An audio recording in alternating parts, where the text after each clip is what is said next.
Assalamualaikum warahmatullahi wabarakatuh.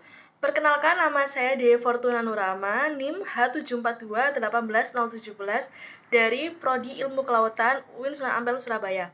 Di sini saya akan mempresentasikan hasil dari review jurnal saya yang berjudul Analisis Parameter Dinamika Populasi Kepiting Bakau Sicila serrata di Kecamatan Kuandang, Kabupaten Gorontalo Utara.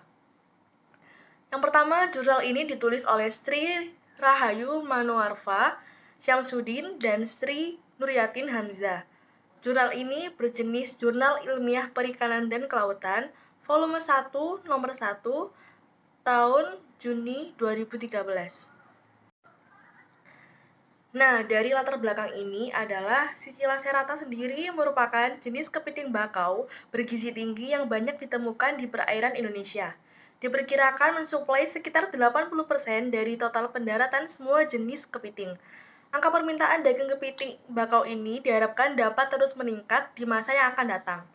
Dan jenis kepiting ini telah banyak dikenal baik di pasar dalam negeri maupun luar negeri karena rasa dagingnya yang sangat lezat dan bernilai gizi tinggi. Permintaan konsumen terhadap daging kepiting ini pun terus mengalami peningkatan.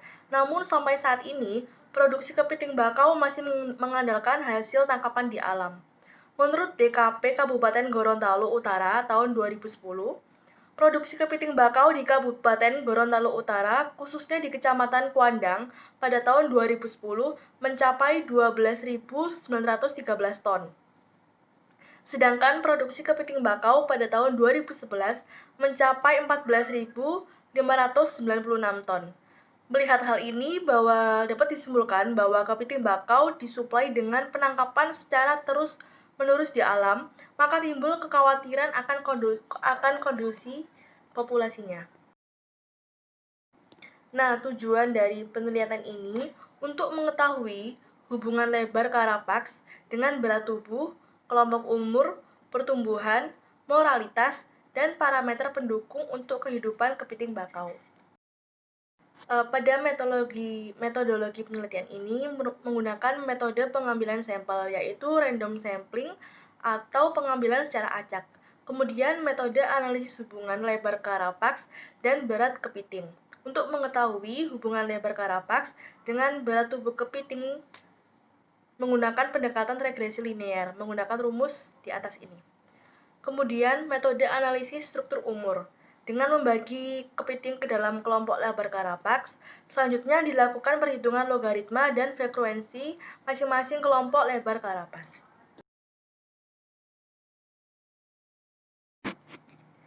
Lanjut, yaitu metode perhitungan laju pertumbuhan menggunakan rumus di atas. Kemudian metode perhitungan moralitas, rumus terlampir, menggunakan metode parameter pendukung kehidupan kepiting bakau untuk mengukur parameter kualitas air, yaitu suhu, pH, dan. Nah, kita memasuki hasil pembahasan. Yang pertama, hubungan antara lebar karapaks dan berat kepiting. Dari grafik ini diperoleh kisaran lebar karapaks kepiting jantan yaitu 50 sampai 180,33 mm dengan kisaran berat tubuh 100,04 sampai 1.700,88 gram. Sedangkan pada kepiting betina, kisaran lebar karapaks 50,25 sampai 171,88 mm dengan kisaran berat tubuh mencapai 100,05 sampai 1.400,88 gram. Nah, dari gambar grafik ini juga terlihat bahwa hubungan antara lebar karapaks dengan berat tubuh pada kepiting jantan dan betina bersifat alometrik negatif, di mana pertambahan lebar karapaks lebih cepat daripada berat tubuh kepiting, karena nilai B yang diperoleh dari penelitian ini sebesar 9,8410 dan 9,5295. Hal ini diduga karena ketersediaan jumlah makanan di alam sedikit. Yang kedua, kita akan membahas mengenai kelompok umur. Nah, dari grafik kiri, kita dapat lihat bahwa hasil pemetaan selisih logaritma lebar Karapaks total sumbu Y terhadap nilai tengah kelas sumbu X, cicilan serata masing-masing umur relatif 1 tahun, memiliki ukuran lebar Karapaks berkisar antara 5,00 sampai 120,85 mm. Kemudian pada grafik sebelah kanan, hasil pemetaan selisih logaritma lebar Karapaks total sumbu Y terhadap nilai tengah kelas sumbu X kepiting bakau cicilan serata yang berumur 2 tahun. Memiliki ukuran lebar Karapaks berkisar antara 109,05 sampai 156,28 mm. Nah, untuk grafik ini dapat dilihat bahwa hasil pemetaan selisih logaritma lebar Karapaks total sumbu Y terhadap nilai tengah kelas sumbu X cicilan serata masing-masing umur relatif 3 tahun, memiliki ukuran lebar Karapaks berkisar antara 144,48 sampai 180,33 mm. Yang ketiga adalah pertumbuhan.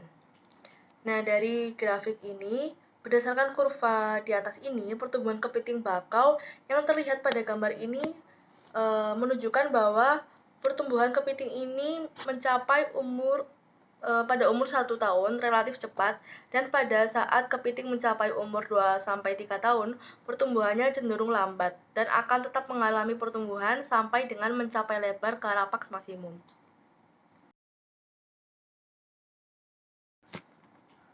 Yang keempat adalah mortalitas. Nah, berdasarkan hasil perhitungan pada tabel di ini menunjukkan bahwa mortalitas alami atau M lebih kecil dibanding mortalitas penangkapan F.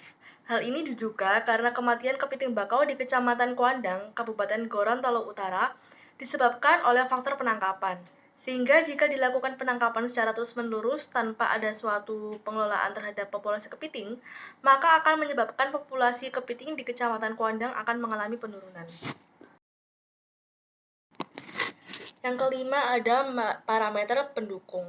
Ini adalah parameter pendukung. Parameter kualitas air ada suhu, salinitas, dan pH.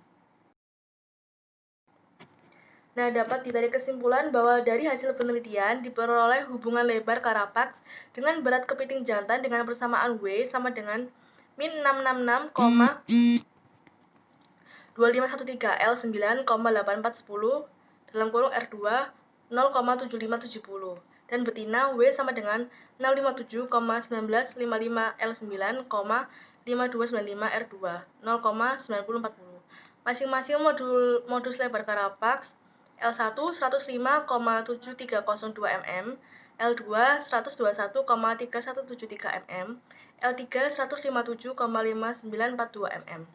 Lebar maksimum L sama dengan 188,4860 mm. Koefisien laju pertumbuhan K sama dengan 0,3989 per tahun. Umur teoritis mula-mula T0 sama dengan min 0,2189 tahun. Laju moralitas total Z sama dengan 0,4854 per tahun. Moralitas alami M sama dengan 0,0870 per tahun. Dan moralitas penangkapan F sama dengan 0,3984 per tahun. Sekian dari saya. Mohon maaf bila ada salah. Wassalamualaikum warahmatullahi wabarakatuh.